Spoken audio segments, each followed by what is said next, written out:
Solo Consultores nace hace 20 años.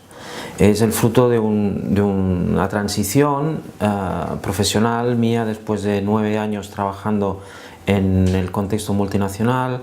Yo me formé en ESADE y salí con la salida más o menos natural, que fue trabajar en empresas de auditoría, es decir, en el ámbito financiero, y luego pasé a responsabilidades financieras de una multinacional. En un momento determinado decido salir y creo lo que es Solo Consultores.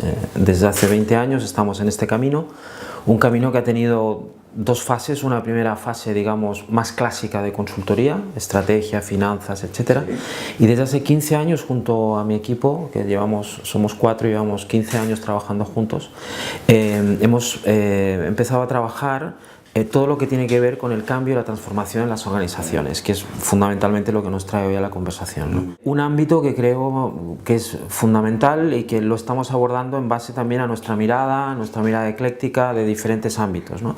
Si bien es cierto que nuestra base, digamos, de conocimientos viene del ámbito del management, algunos de la psicología o de la filología en algún caso, lo que hemos hecho es todos transitar por un lugar común que tiene que ver con dos ámbitos: disciplinas que tienen que ver con el conocimiento del comportamiento humano y luego disciplinas que tienen que ver con la consultoría de desarrollo y de procesos, es decir, de un enfoque que tiene que ver con cómo crear condiciones para que las organizaciones transiten, se desarrollen hacia un lugar que sean más potentes para poder funcionar de manera más adecuada, ¿eh? El primer libro fue en el año 2014, que fue le llamé Verdades en Juego, porque fue un primer acercamiento al problema de base que creo que sucede hoy o que están viviendo hoy los directivos, las organizaciones, ¿no? Que es cuál es el mindset, cuál es el conjunto de ideas, de paradigmas, ¿no? De modelos de management con los cuales están dirigiendo sus organizaciones hoy en día, ¿no? Esos modelos nacen en el mundo, digamos, de las escuelas de negocio a principios del siglo XX, ¿eh? Y aún muchos de ellos están en boga, se están utilizando, ¿no? Han evolucionado, se han actualizado. Sin embargo, el mundo ha cambiado, el entorno ha cambiado. Ya sabes que hay un acrónico muy famoso para denominar ahora el entorno, que es lo de VUCA, ¿no? Que es muy volátil, muy incierto, muy complejo, muy ambiguo.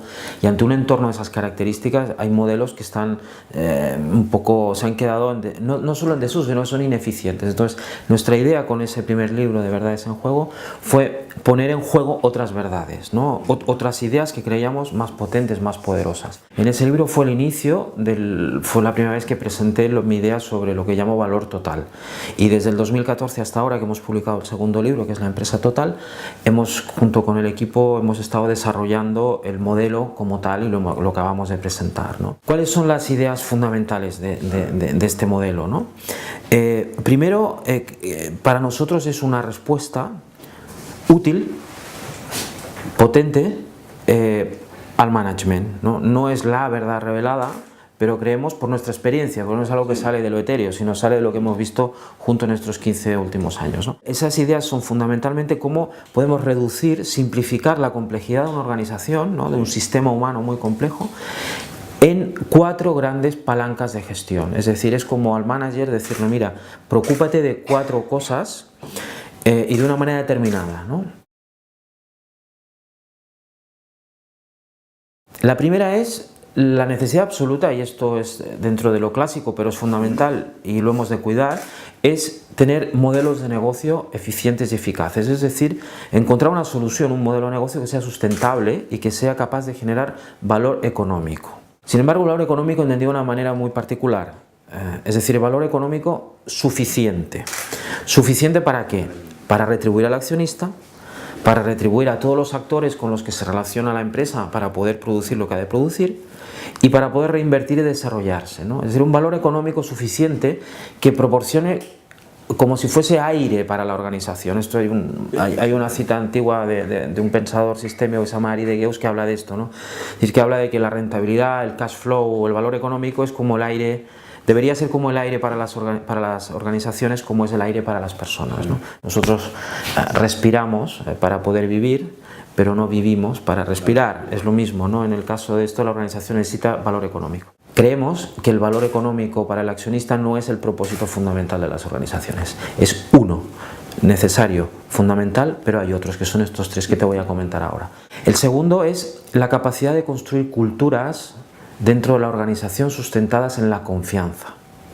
Dentro de todos los valores que podemos tener en una organización, para nosotros es fundamental la confianza.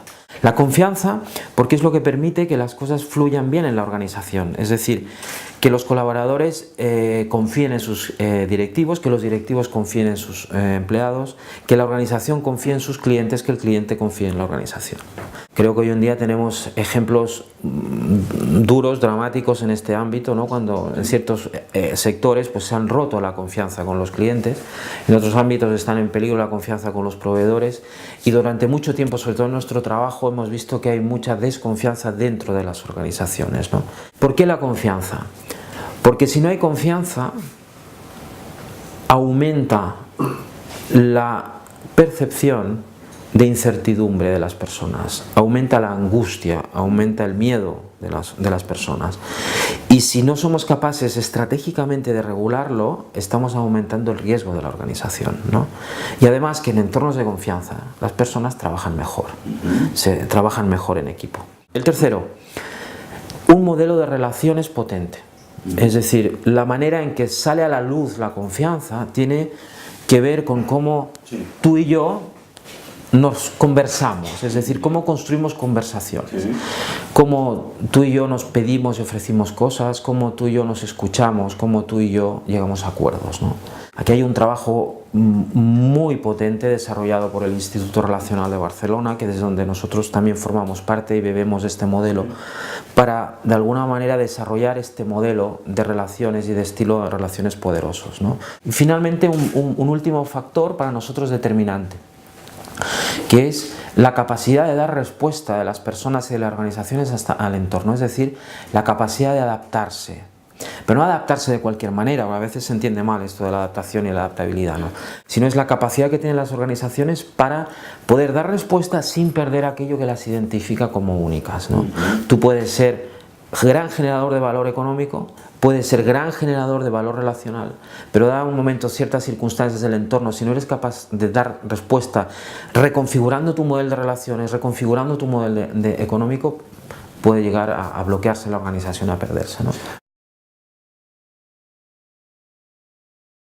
Es estratégico que los directivos creen espacios donde las personas se puedan conectar, ¿no? Se puedan conectar, porque lo que reciben a cambio es esperanza de que las cosas sean posibles, ¿no? Y eso se construye de muchas maneras, pero básicamente se construye con transparencia, ¿no? Es decir, que podamos comunicarnos y hablar de todo lo que tenemos que hablar. De hecho, uno de los factores que diferencian a las empresas que nosotros llamamos totales respecto a otras tres que no son totales y que tenemos detectadas es precisamente que en las empresas totales es elevadísimo la idea de que las personas pueden hablar con transparencia y que los directivos hablen con transparencia, ¿no? Hay algunas conferencias muy interesantes de esto en la web esta de TED Talk, que es muy interesante. Hay una que tiene un título muy bonito que se llama El poder de la vulnerabilidad. Es decir, tiene que ver paradójicamente cuando una persona puede mostrar su vulnerabilidad, es decir, mostrar que no sabe, mostrar que no puede. Si eso es acogido bien por la organización y por las personas con las que trabaja, se convierte en un efecto boomerang en positivo, es decir, se construye más la confianza porque te das cuenta que tú te puedes mostrar auténticamente, ¿no? Es decir, al final, crear confianza es crear esperanza porque yo puedo mostrarme como soy, ¿no? Y esto que parece ser, te diría, puede ser demasiado soft, escuchado por un equipo de alta dirección, es lo más hard que hay en una organización, porque es lo más difícil de entender. De hecho, lo que deberían comprender, y muchos así ya lo están entendiendo, porque también hemos podido comprobar que hay un elevado porcentaje de empresas totales, es decir, que cumplen estas características que estoy comentando, son directivos que han entendido que precisamente lo soft es lo que sustenta lo hard, es decir, lo relacional es lo que sustenta el modelo de negocio. Y dedicar tiempo a eso debería preocupar también fundamentalmente al accionista, ¿no? Claramente, pues todos sabemos que hay un valor ahí que a lo mejor no es valorable económicamente, ¿no? Quizás yo creo que ese es uno de los grandes errores, quizá pasarlo todo por el Excel, sí, para al final hay una celda con €1 que nos diga, bueno, esto vale tanto, ¿no? A lo mejor la respuesta es eso, es sobrepasar esto, ¿no? Sí. Entonces nosotros hemos ido también a una herramienta, te diría yo, de medición. Es una herramienta que pregunta a través de 30 preguntas, ¿no? ¿Qué elementos hay visibles en la organización que permiten que haya o no haya confianza? Pero es un índice, no es un valor económico, es un índice. Al final, Eduardo, el tema yo creo fundamental ahora es poner en cuestión ideas preconcebidas, ¿no? Es poner en cuestionar paradigmas y al final crear debate. Podemos incluso cuestionar técnicamente si el índice está bien o mal calculado, pero en nuestra experiencia, cuando lo hemos trabajado con equipos de dirección, el debate estratégico que se genera a partir de conocer dónde estamos situados dentro de ese valor total es muy potente, ¿no? Porque hace emerger la manera de pensar de los directivos, hace emerger la percepción que tienen los diferentes directivos de la propia empresa, y te llevarías sorpresas de cómo en un mismo equipo de dirección hay no solo miradas distintas sobre lo que tiene que hacer una empresa, sino miradas distintas sobre lo que es realmente la empresa en la que ellos trabajan, ¿no?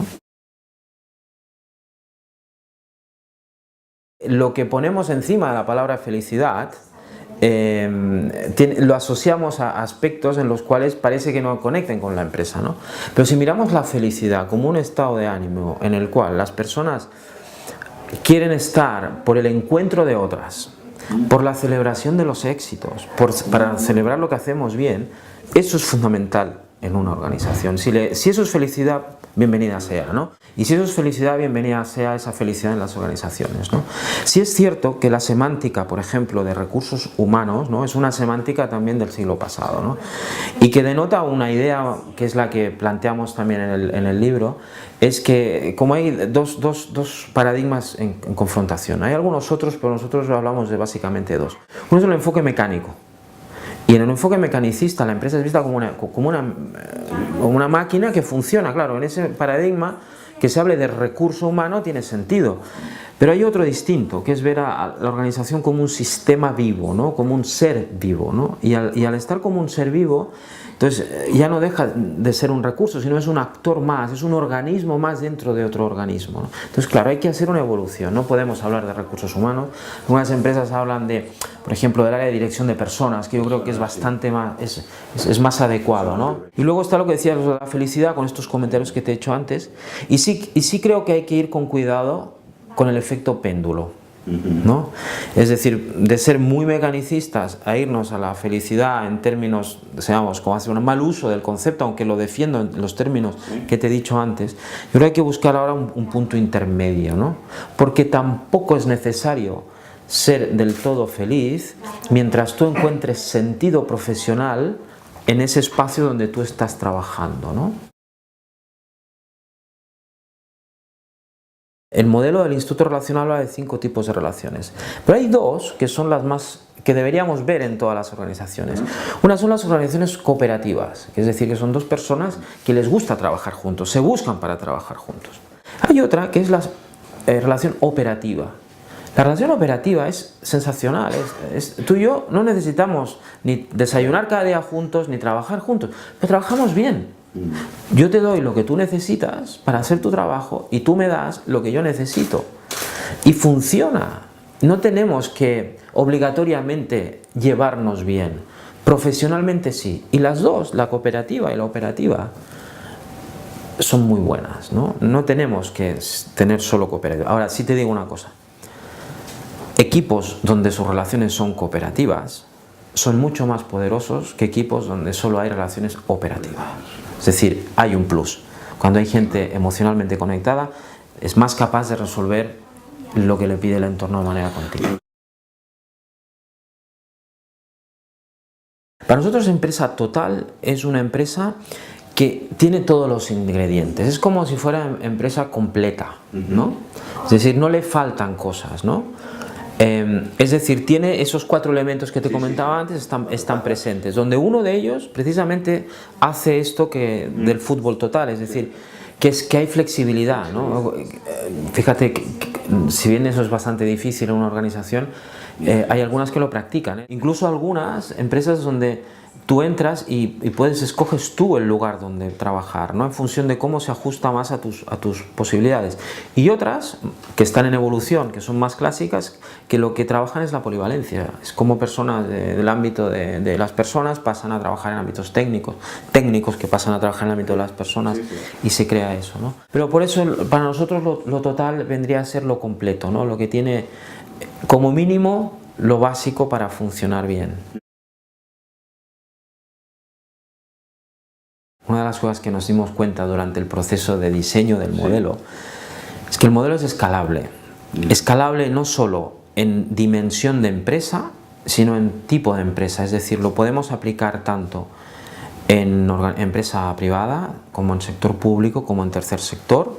De hecho, el estudio que hemos presentado hace una distinción de esto, y lo podemos medir el valor total en estos tres tipos de empresa, en volumen, pero también en ámbitos. Es decir, para nosotros podría haber una ciudad total. Es decir, imagínate, claro, es decir, una ciudad que sea capaz de generar valor económico para sus ciudadanos, pero que las relaciones dentro de esa ciudad sean saludables, ¿no? Barcelona en estos momentos está viviendo un momento de tensión de sus valores, de su valor relacional con el efecto del turismo, ¿no? Con las diferencias sociales, ¿no? Cómo construir en una ciudad relaciones poderosas, ¿no? Y cómo una ciudad tiene capacidad de adaptación. Lo vivió Barcelona con sus Juegos Olímpicos, ahora está en un momento donde tiene que volver a plantearse eso, ¿no? Pero fíjate también, y más allá del momento que estamos, pero tengo que decirlo, puede haber un país total. Puede haber un continente total, pero así es como es escalable hacia arriba, también es escalable hacia abajo, y eso también es importante para nosotros. Es decir, también hay equipos totales y hay directivos totales. Sí, directivos que cuando se miran a sí mismos pueden ver si son eficientes y eficaces y aportan valor a la organización, si construyen o destruyen confianza, si su manera de relacionarse es potente, y si son realmente adaptables, si son flexibles, si tienen capacidad de soltar, de desaprender, que es otro verbo que se está utilizando muchísimo hoy en día, ¿no? De desaprender, de dejar ir, ¿no? Con lo que es un modelo escalable en tamaño y escalable en ámbitos, ¿no? En el estudio que hicimos a casi 300 directivos para intentar mirar la presencia del valor total, vimos que había un 44% de empresas o de directivos que trabajaban en empresas totales. Es decir, hay directivos que ya son conscientes de esto, ¿no? Y que son casi la mitad, ¿no? Y con lo cual es una buena noticia. También es cierto que queda mucho trabajo, ¿no? Por otro lado, tenemos que hay un 56% de directivos que trabajan en organizaciones que no son totales, es decir, no construyen valor relacional. En algunas de ellas solo construyen valor económico, pero a costa del valor relacional. Nosotros las llamamos de una manera que estuvimos dándole muchas vueltas cómo ponerle a este tipo de empresas, pero quisimos ser muy descriptivos. Es decir, es un tipo de empresa donde se construye valor económico a costa de que alguien pierde valor relacional. En la naturaleza hay animales que para subsistir chupan energía de otros, ¿no? Son los depredadores. Nosotros les hemos llamado empresas depredadoras. Y de esas, según nuestro estudio, que es la primera foto que hemos hecho, ¿no? Esperamos hacer más en el futuro, hay un 28% de empresas. Es decir, hay un 28% de empresas que ganan dinero, generan valor económico, son eficientes, son eficaces, pero a costa de algo, o a costa de tensionar relaciones con sus colaboradores o tensionar relaciones con sus clientes o con sus proveedores, ¿no? Y hay otro 28% que suma en total 56%, que es sorprendente. De entrada fue sorprendente, luego cuando hicimos la segmentación por tipología de empresas lo vimos más claro de dónde venía. Hay otro 28% de empresas que destruyen valor económico, es decir, no tienen un modelo económico eficiente, y también destruyen valor relacional. Es decir, ni hay buenas relaciones ni el modelo es eficiente. Nosotros pensábamos que habrían pocas, pero no, hay un 28%, ¿no? El nombre que le hemos puesto también es duro pero descriptivo. Lo hemos llamado, además cuando lo probamos en intervenciones la gente encuentra rápido nombres parecidos. Le hemos llamado empresa moribunda o organización moribunda, es decir, está en una espiral de muerte. Ni hay buenas relaciones ni hay modelo económico. Cuando hacemos el split entre empresa privada, tercer sector y administración pública. En la empresa privada hay un poquito menos, es un 21%. En el tercer sector es un 30 y pico %. Y en el sector público es más de un 40%. Y ahí es donde está en estos momentos un gran trabajo que hacer, sobre todo en el sector público, ¿no? Porque es otro sector también que está afectado por VUCA, por el entorno, y tiene que hacer los deberes de manera rápida, ¿no?